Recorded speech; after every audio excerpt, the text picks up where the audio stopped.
आज class 9 chapter 2 real numbers के part 2 में हम थ्योरम करेंगे root 2 is an irrational number. Root 2 एक इरेशनल नंबर है। This can be proved using contradiction method. Contradiction method में जो हमें दिया होता है उसका हम उल्टा मानकर चलते हैं। जैसे हमें थ्योरम में दिया है कि रूट 2 एक इरेशनल नंबर है, तो इसका हम उल्टा मानकर चलेंगे कि रूट 2 एक रेशनल नंबर है। तो इसे हम गलत मानकर चलेंगे तो इसका रिजल्ट भी गलत आएगा। तो इससे ये प्रूफ हो जाएगा कि रूट 2 एक इरेशनल नंबर है। इसे इनडायरेक्ट प्रूफ भी कहा जाता है क्योंकि यहाँ पर हम डायरेक्टली प्रूफ नहीं कर रहे हैं कि रूट 2 एक इरेशनल नंबर है। यहाँ पर हम इसे रेशनल मानकर इसे गलत प्रूफ कर रहे हैं और इस तरह से इनडायरेक्टली हम प्रूफ कर रहे हैं कि रूट 2 एक इरेशनल नंबर है। Let us assume that root 2 is rational. तो यहाँ पर हम अज्यूम कर रहे हैं, ये मान रहे हैं कि रूट 2 एक रेशनल नंबर है।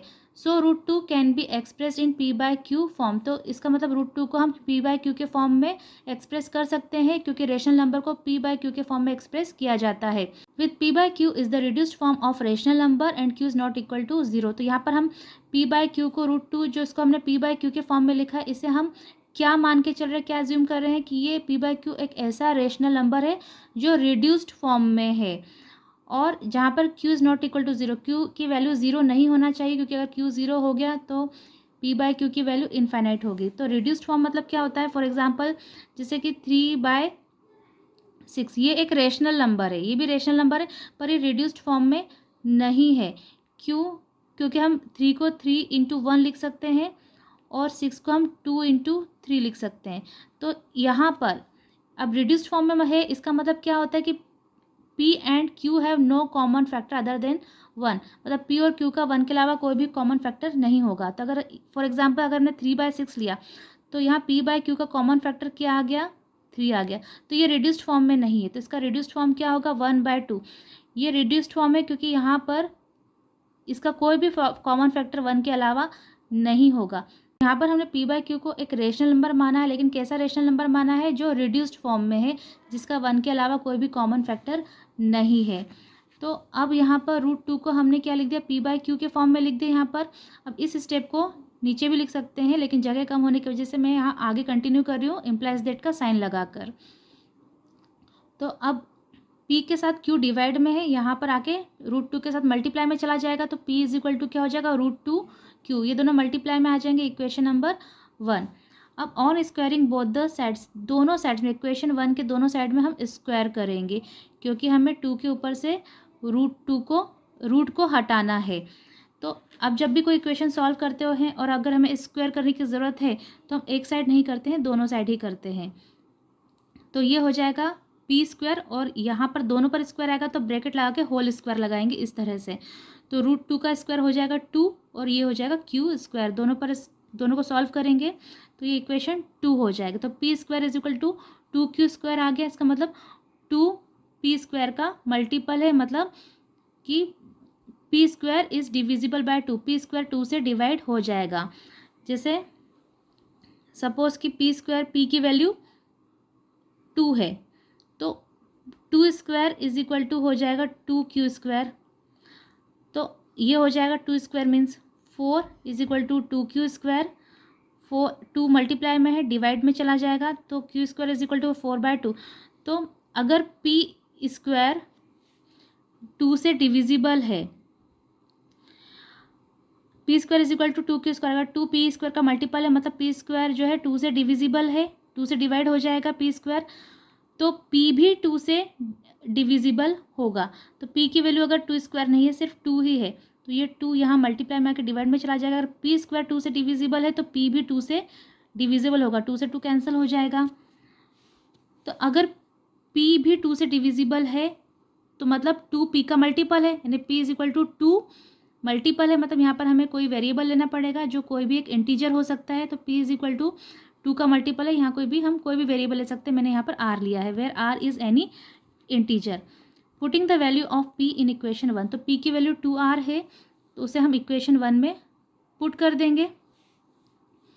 तो p के प्लेस पर हम यहाँ लिख देंगे 2r, जो p की वैल्यू 2r यहाँ p के प्लेस पर लिख देंगे इज इक्वल टू 2q। क्यों? क्योंकि यहाँ से हम q फाइंड आउट करेंगे, जैसे हमने यहाँ पर p स्क्वायर निकाला वैसे हम q स्क्वायर निकालेंगे।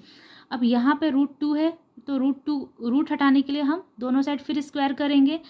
तो यहाँ पर हो जाएगा 2r दोनों पर स्क्वायर लगाएगा तो ब्रैकेट लगा के होल स्क्वायर लगाएंगे और यहाँ पर भी होल स्क्वायर आएगा, 2 का स्क्वायर हो जाएगा 4 और ये हो जाएगा r स्क्वायर, √2 का स्क्वायर हो जाएगा 2 और ये q square.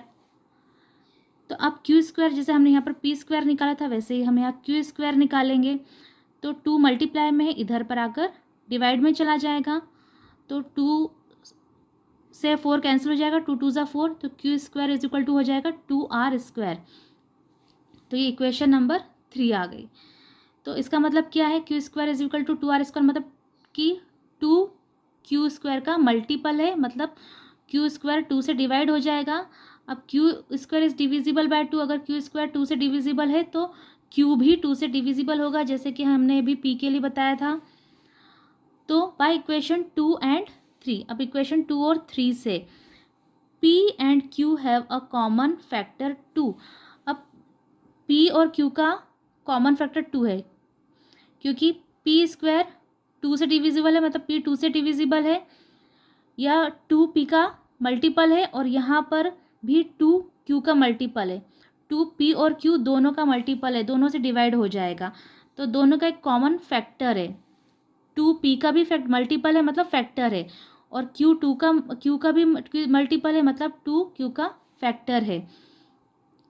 This contradict our assumption that they have no common factor other than 1। तो हमने स्टार्टिंग में क्या अज्यूम किया था कि √2 एक रेशनल नंबर है जिसे p बाय क्यू के फॉर्म में एक्सप्रेस कर सकते हैं, पर ये कैसा हमने अज्यूम किया था, ये p बाय क्यू को एक ऐसा रेशनल नंबर अज्यूम किया था जिसका 1 के अलावा कोई भी कॉमन फैक्टर नहीं है।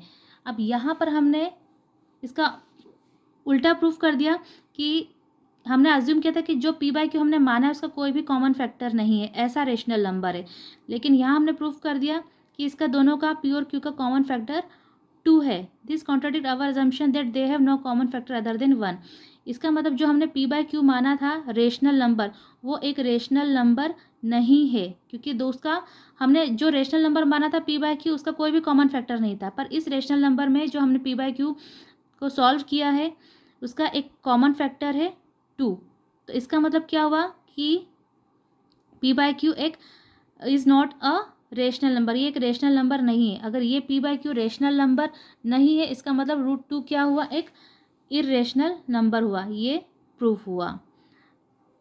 अगर कोई कन्फ्यूज़न है, डाउट है, तो आप मुझे कमेंट बॉक्स में पूछ सकते हैं, और वीडियो पसंद आया है तो लाइक करें और शेयर करें, और आगे के पार्ट 3 देखने के लिए चैनल को सब्सक्राइब करें।